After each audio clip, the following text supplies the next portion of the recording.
You are listening to the e-flux podcast. Hi, everyone, and welcome to the e-flux podcast. I'm very excited to be speaking today with Isabelle Fremeaux and Jay Jordan, members of the Laboratory of Insurrectionary Imagination and co-authors of the recently released We Are Nature, Defending Itself, published by Pluto Books on the Vagabond series and in collaboration with the Journal of Aesthetics and Protest. The book surveys the construction, the defense, and in a lot of ways the current predicament of the ZAD in Notre-Dame-des-Landes.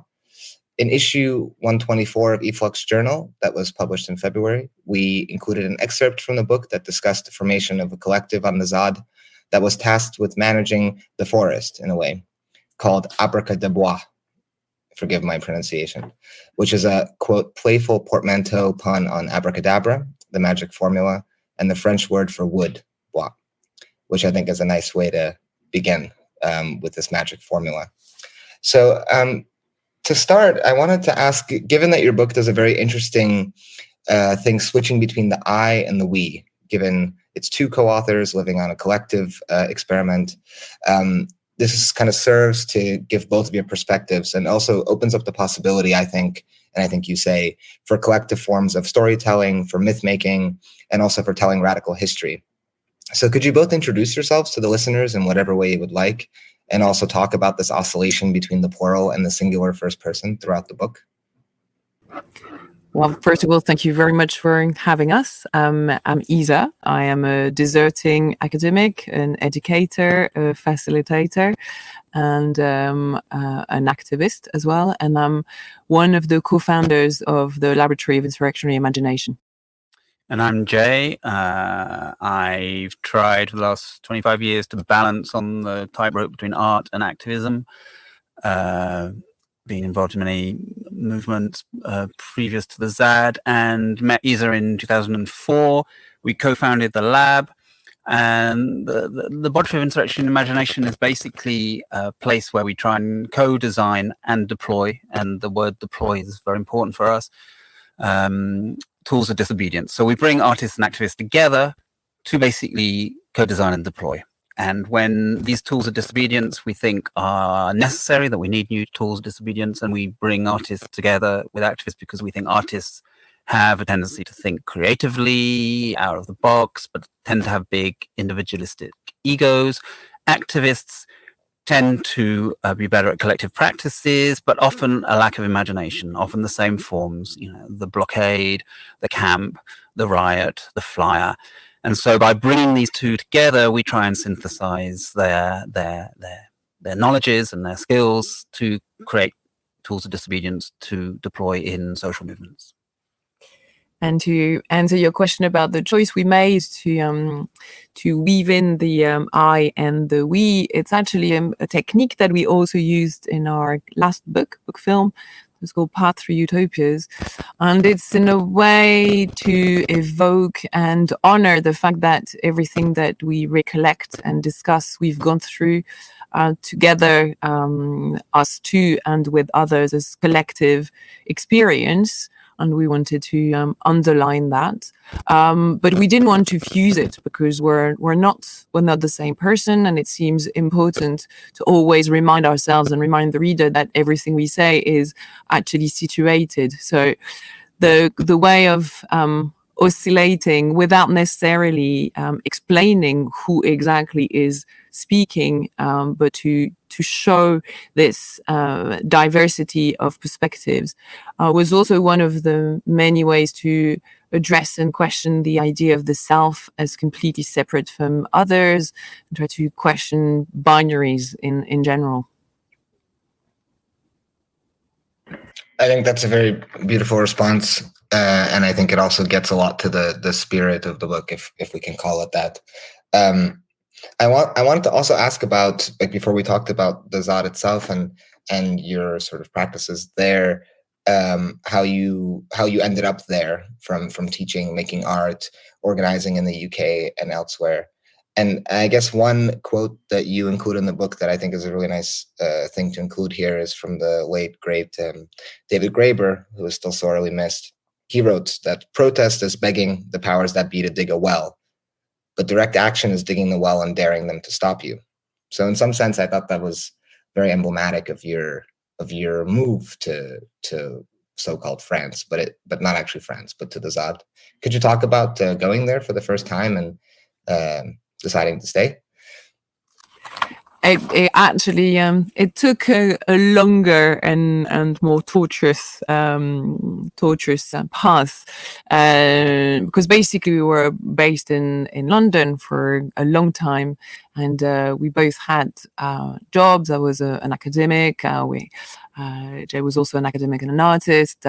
We had a flat. We had a very metropolitan life, and we were engaged with the lab. We were engaged in social movements, so being very involved as artist, activist, organizers in climate camps, in anti-capitalist, anti-summit mobilizations, in Occupy, etc. And all that we were, as Jay explained, working on the synergy between artists and activists to making tools of disobedience. So, for instance, we use bicycles in the bike block, and so we felt that we were, in the spirit of avant-garde that really inspired us. We were really into weaving art and activism in a way that we were quite happy with, but in the spirit of the avant-garde, one of the things that was missing was the everyday, because everyday life is really important to have this balance, and actually we were every time returning to London after these big events, and we felt that we were very much activists as event organizers and event participants without attachment, and it really felt that there was something greatly missing in that we wanted to have a greater coherence between our lives and our political activities and our political convictions. I suppose what's the basis of direct action is this idea that you don't separate, your ideas from your action, and therefore you don't separate your aesthetics from your ethics and your everyday life from your art. And we felt we just would go and do these things, and then we return back to work, back to life as a couple in a flat. And we were just reproducing capitalism whilst, at the weekends and fighting it. So we also felt that the metropolis, as cultural workers, we were inevitably part of the bulldozers of gentrification, evicting people, poorer people who had lived in the neighborhoods way longer than we had. And we didn't want to be part of that machine of gentrification anymore. And we realized that in the metropolis, in a sense, that the metropolis everything is designed so that only humans relate to themselves, where only humans govern, produce, and create reality. And we think that a new culture has to be one which includes perspectives of more than humans, other species who create worlds. And so we started by going away for 7 months on a journey through 11 what we called utopian communities, self-managed communities in Europe, ranging from free love communities to factories occupied by the Serbian workers, and that turned into a kind of documentary fiction called Path Through Utopias, and a book that was published in France. And meeting those people gave us the courage to actually say, fuck it, let's desert the metropolis, let's desert our jobs, let's desert the flat and try and live a shared life, and we can do it. And that's kind of that's the short version of how we ended up on the ZAD. Well, thank you very much for the previous answer. And I guess we haven't really introduced the ZAD yet, what we're all realizing. So maybe could you talk about, through your own practice, what the ZAD looks like, what it attempted to do and continues to do, and how it relates to your criticism of extractivist art? So the ZAD is basically one of the dimensions of a very long struggle against an airport project in the west of France that was due to concrete over about 4,000 acres of wetlands and farmland. it was the project was announced in the 60s and was resisted by initially farmers and then by a coalition of residents and citizens, and in 2008 some of these residents, people that were living on the actual zone that would be destroyed, realized that it was being emptied out because the state was buying farms and land in order to make way for the airport, and they wrote an open letter saying, to defend the territory, you need to inhabit it. Therefore, understanding that this is by rooting through that you actually find the ways to resist. They invited people to come and squat land and buildings in order to defend the land. And that letter was amplified during a climate camp that took place in 2009. And it's basically from that point on that people responded to that invitation and started to not only squat land and buildings, but also build cabins, build tree houses, and start activities such as learning to farm and bake bread, etc. And in 2012, the government organized Operation Caesar, which was a very big military operation to try and evict people that had started squatting the land. And the diversity and determination of the resistance that they faced was such that basically they had to withdraw, and for 6 years they did not come back. Basically, this piece of land lived without the intervention of police or any kind of state institution for more than 6 years. And through those 6 years, there was really a flourishing of common building experimentation, with a lot of links being made between residents and farmers and squatters, and basically the squatters becoming farmers and farmers becoming squatters, learning to farm the land, to grow food, but also to have a flurry of activities, a library, a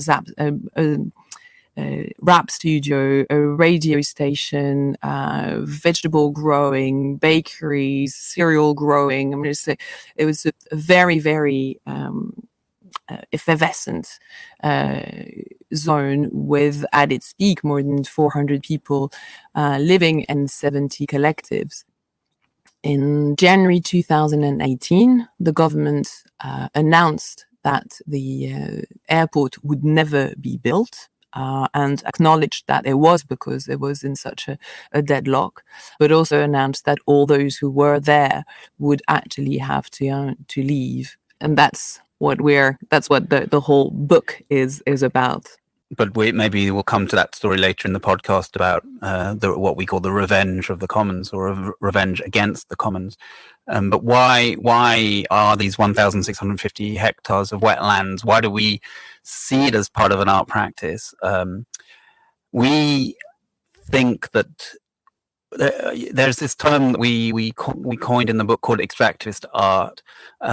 Basically, it's very simple. Extractivism is as most of the listeners, I imagine, know, but is when you take value from somewhere to keep it for yourself, and you don't really care about the value returning to the communities from which you've extracted that value. All forms of mining are forms of extractivism. And we feel that artists have this, you could call it vampire-like thing, that they suck political value out of riots, or out of movements, or out of magic, or out of activism, and then they regurgitate it into the art world for their own value, and not the value of the communities that they take those things from. But vampires don't have a choice, artists do, and this is why we call it extractivist art. And so for us, extractivist art is also based on this idea that artists and many cultural workers don't inhabit anywhere. They kind of float above in this kind of metropolitan, unattached way.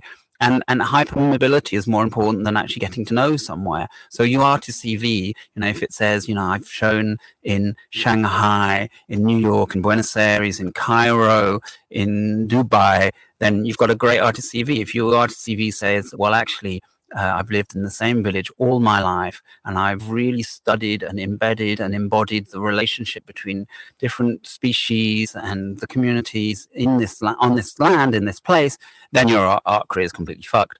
And so artists spend their time going, ironically, from airport to airport, from these non-places, floating above place and community. And for us, the ZAD is trying to do the opposite. And it's also trying to merge and break the binaries of the modern between art and activism, between craft and art, between what is practical, what is poetic, what is work, what is pleasure, what is a home and what is a barricade. We had a whole road here with homes built on them as barricades, or between what is activism and everyday life. Is the production of cheese by cows that are squatting a field, is that an act of everyday life or an act of activism? The radical camel bear.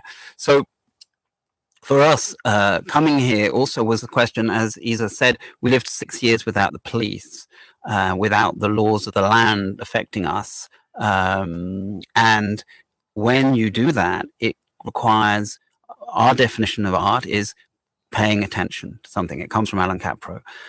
It's also our definition of communalism, as a discipline of attention. So when you give attention to something, it becomes an art. And when you get rid of the state and the police, then you have to give a lot of attention when you're trying to live autonomy. It's a real discipline of attention. You can't just hire things out. You really have to do it yourself and do it with others. And for us, that's when everyday life becomes an art. What Foucault would say, and many others, Lefebvre talked about the style of life. This idea that actually an attention to your everyday life becomes a work of art when you give it an attention. I think there was so much there to think about that sort of also explains why the situation is so special. I think the sentence, or even the thought of living without the police for any number of years is, the most beautiful thing that one could possibly, or at least that I could possibly imagine. And I think in some sense, the reason that was able to happen, and maybe we can sort of think through this together, is because of the response to Operation Caesar. And I guess I'm curious about a few things. I was really curious about what you said, Isa, about how farmers were becoming squatters and squatters were becoming farmers. In some sense, this to me is what's so amazing about this example of the ZAD, because people were acting collectively in this way that wasn't just, oh, I'm going to handle this job and you're going to handle this job, but that the actual construction of the space and its form of critique and protest of the state around it was actually something that was happening with people who live there and not just people who arrived.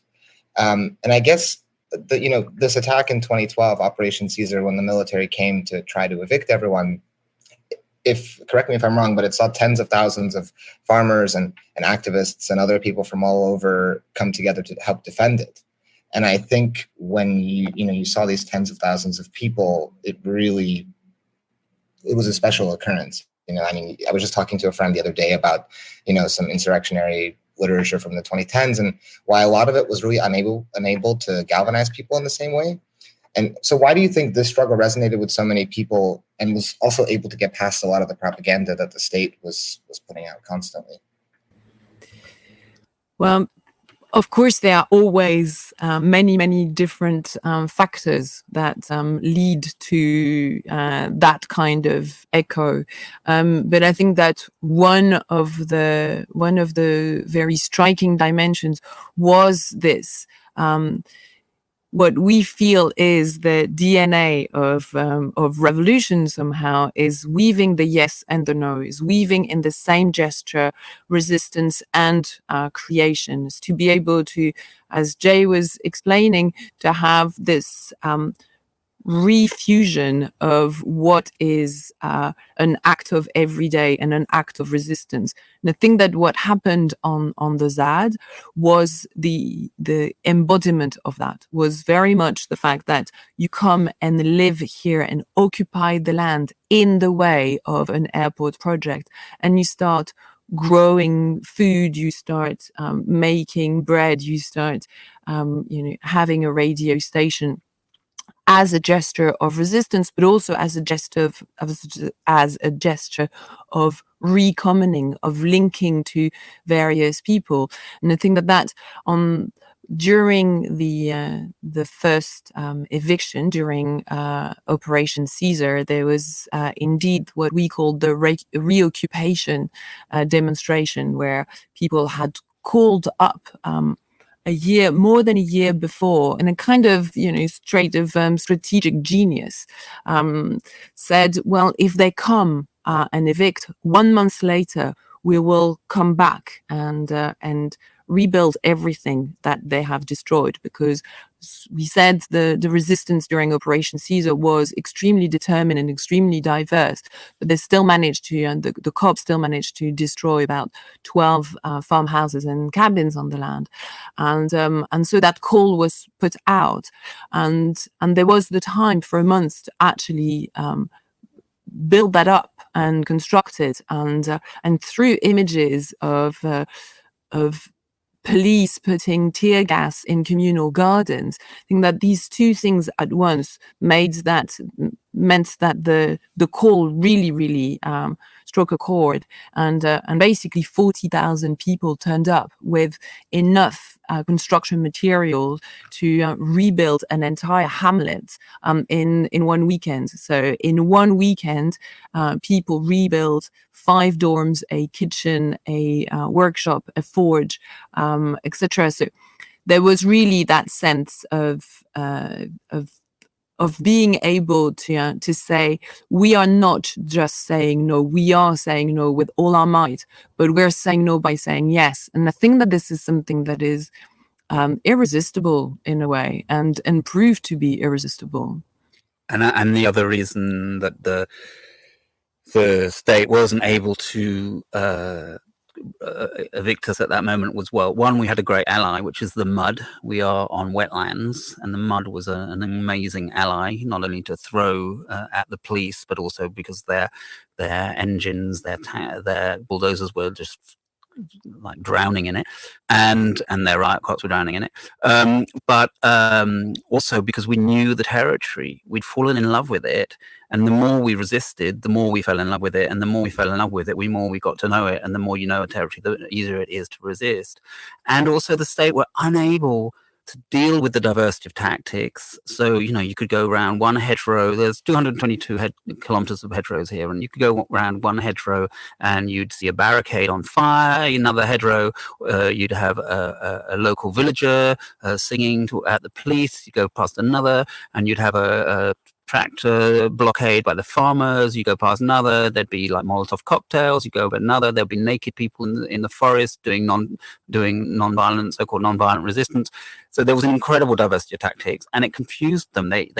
Confusion is always more powerful than confrontation. And the composition of the movement with local villagers, squatters, farmers, it kind of meant it was impossible to caricature us and just say, it's just a load of squatters or black bloc anarchists or whatever, because suddenly, there'd be on TV a 70-year-old woman from the local town, and so refusing their attempt to make us the kind of revolutionary subjects, which in itself is a theory coming from anarchist insurrectionary literature from the 2010. So it was theory put into practice, or. I really love this point about how the mud, was almost acting in solidarity with your resistance. And there's a great line where you're describing the landscape, which I'm realizing maybe a lot of listeners may not be familiar with, the bocage, which you describe as a landscape that is neither just wild nor just farmed, but both. It has been co-created by human and more than humans over generations. I thought this was really beautiful. Do either of you want to talk about how it actually looks and feels, this area? Well, we're actually speaking from a yurt that has a beautiful view on the hedges, because one of the things about the bocage is that it's a territory made of small fields that are separated by hedgerows. This particular bocage is made of wetlands and farmland. And I think that it's very interesting because it's a beautiful landscape in the sense that it's very wooded and it's very green because it rains a lot.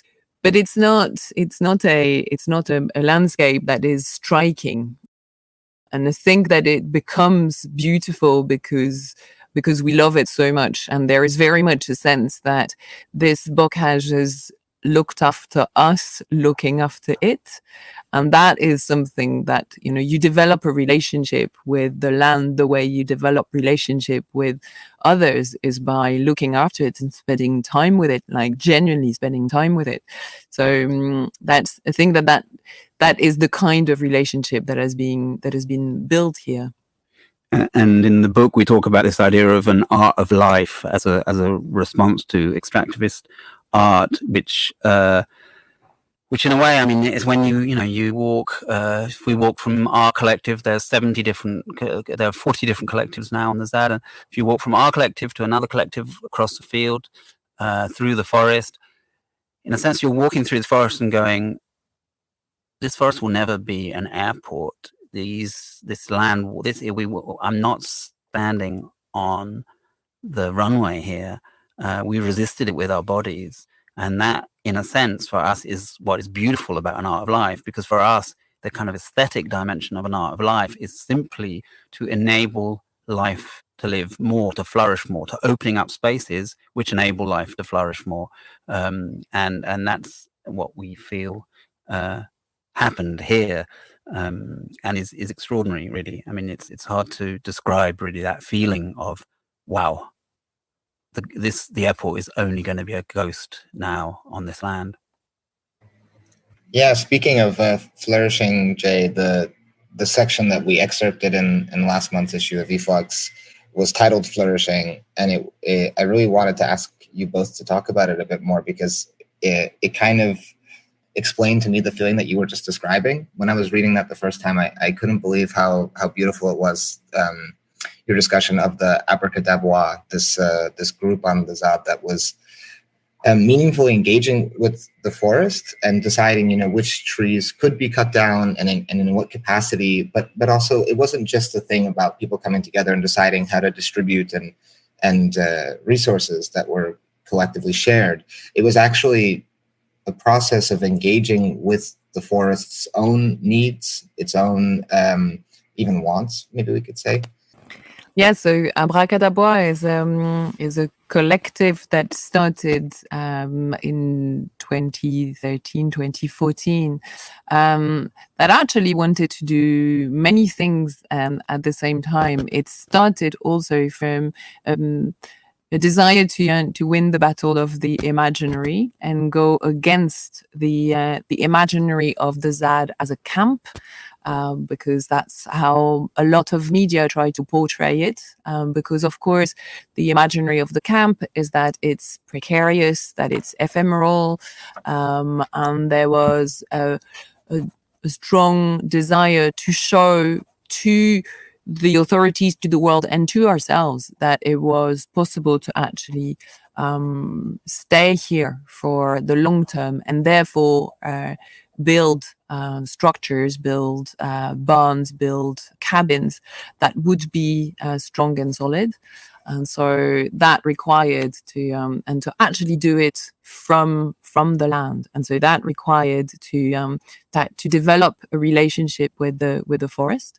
What is interesting is that actually it's a small forest on this vast territory.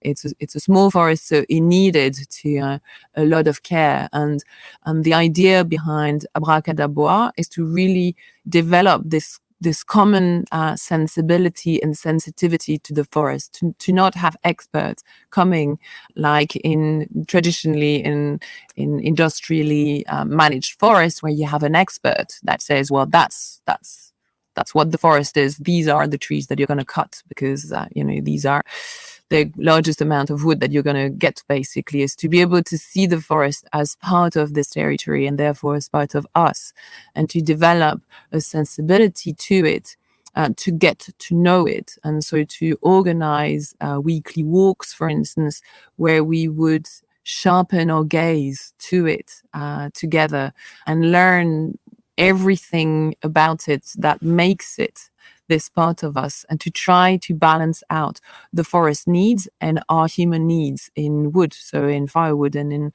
in building wood, to make sure that this forest would be able to keep regenerating whilst fulfilling some of our needs. So it's neither the forest as resource, neither the forest as this untouchable thing that is to be protected. It's very much building this relationship of reciprocity. And so it takes the form of these very regular walks, and also the coming together of very different perspectives. So there are people who are that have been trained as tree loggers, and they are forest engineers, and they are also naturalists, and people who are just passionate about the forest, people who have lived in the forest, people like me who know nothing about it and want to learn. And so the way it's been built is that, like for many other activities on the ZAD, there are what we call chantiers in French, which is this collective work moment that is also a pedagogical moment. So basically, to be able to choose which trees are going to be felled, it's a common learning moment, the same way as going and felling the trees is a collective learning moment. And then the trees to be felled are chosen together, those to be cut are chosen together, it's felled together, and then the priority, deciding which projects that need wood are going to be prioritized, is done together, and the evaluation, which is a very complicated thing to do, is being done with some people who know how to do it, and the allocation is then done through a collective process. And in the allocation, there is always an attention to give priority to more collective projects, and also to struggles outside of the ZAD, because it's always been seen as very important to honor the fact that we are a porous territory that has managed to keep its resistance because it has been supported by so many other people and groups in struggle, and there is a very strong desire to keep that dynamic going. So, for instance, there's been wood that has been given to an anti-gentrification campaign in the south of France, or there's been given to some squats in the nearby city of Nantes for people who are in exile, etc. It's like, so it's very much this vision of remaining alive, basically, of keeping life going. And there are many other examples of this kind of way of approaching life. And I mean, the key concept of reciprocity is the key of the commons. And again, reciprocity is the opposite of an extractivist art practice. And one of the things we've started to do is we set up, in 2018, we set up a collective called the Cellule d'Action Rituelle, the Action Ritual Cell. And we've been involved in rituals, including a ritual to protect the forest, this time not from the airport builders, but actually from the state, who want to manage it themselves. And we're saying, no, but we're going to keep managing it, even though you want to take back control. So those rituals, in a sense, we see ritual itself as a form of reciprocal culture. By its nature, a ritual gives back. It gives back to the community, it gives back to the land, it gives back to all the relationships that construct a network of life. And we finished the book with talking about the rituals. there's a beautiful ritual at the end of the book that I was reluctant to bring up because maybe it's nice for people to encounter it on their own. But maybe we could talk about it just before we finish. I did want to just say this thing about reciprocity that you're both describing, and Jay, that you just mentioned.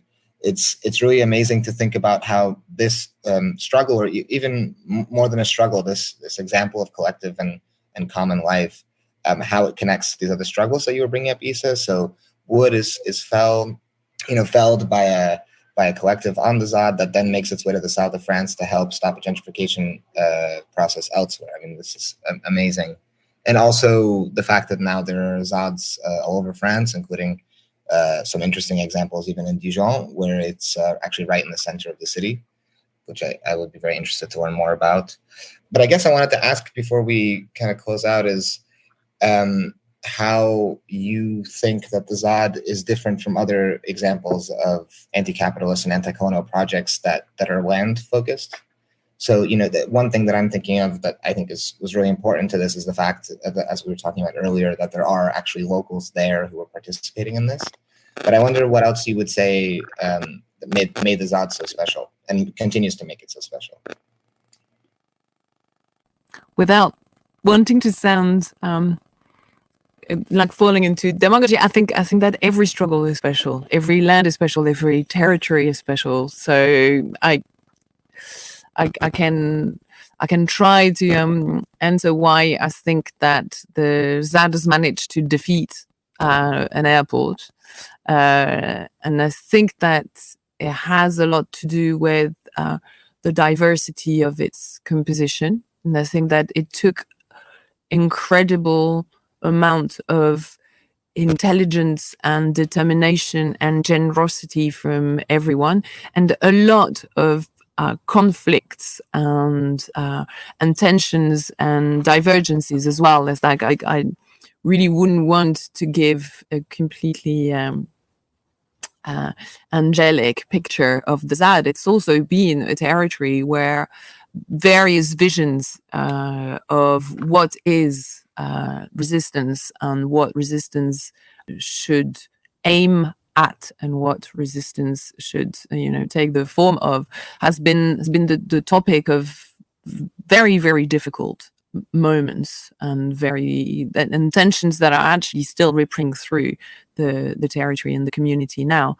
But I still think that capacity to try to compose is like in the book we talk about the composition as compost, as in having the courage to actually becoming each other without trying to make the other become you, but to let the process do that and to accept other people's perspective, not as a way of giving in to the other person's or the other group's perspective, but as trying to find the best way to make it work. And I think that has been very key. I think that is also a land of resistance. The resistance here didn't grow out of nowhere. It's a land that has seen farmers' resistance for many decades. It is set in the wider region that has also seen incredible victories in the past. Brittany is the only region of France that doesn't have nuclear power stations because all of the nuclear power stations projects were defeated by popular resistance. So, and I think that kind of heritage is very important in a struggle like that. And also what makes it kind of special is the state's stupidity in a way that they really, so when after 2012 Operation Caesar they leave in the May of 2013, in fact, spring 2013, they go completely. And we have 6 years without any uniformed police and have to, run everyday life ourselves. The state thought, because the state has this Hobbesian imagination, so they thought, we'll leave a completely diverse bunch of folk alone, 400 people alone on this territory. They'll just eat each other alive, without government. They'll just, they'll become barbarians and eat each other alive. I mean, we didn't quite eat each other alive. I mean, there was a lot of conflict, but we actually showed that actually we can live together in a shared life. And we were punished for that. So when the victory was announced by the Prime Minister live on TV on the 17th of January 2018, on his left-hand side is the Minister of Ecology, on his right-hand side is the Minister of Interior. And basically he says there will not be an airport, and then says, but all the illegals will have to be evicted before spring. And lo and behold, in spring, there was the biggest police mobilization since May 68 on the French territory. 4,000 police, tanks, drones, helicopters. They fired 11,000 grenades, tear gas grenades, and explosive grenades in 3 days, and then destroyed a third of our houses. So 40 houses were destroyed. And then said, "Oh, we're going to have a ceasefire." Forced folk into forms of legalization. We actually hacked their forms in the end, but that's a longer story. But 63 of the collectives said, okay, yeah, we will go into a process, into the bet of legalization. We'll make a bet that that's the only way we're going to actually survive. Otherwise, they're just going to destroy everything. 7 collectives refused to sign. And actually, a week later, the tanks came back and destroyed those 7 collectives. And it was a very clear message. You know, you sign or you die. And why did they do this? Why did they come back? Why did they come after the victory against the airport? Well, one, it was a revenge, what we call a revenge against the commons. I mean, one, there was a revenge against victory. You know, activists aren't meant to win. We 40 years struggle, cancel the airport. But more importantly, and as our dear friend, and as you said at the beginning, dearly departed David Graeber used to say, you know, it's okay to resist, to protest.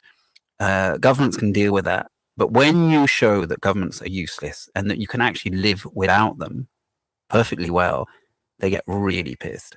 And that's when the revenge comes. And the fact that we lived 6 years without the police was not okay. And that's why there was the revenge. Yeah, thanks, Jay.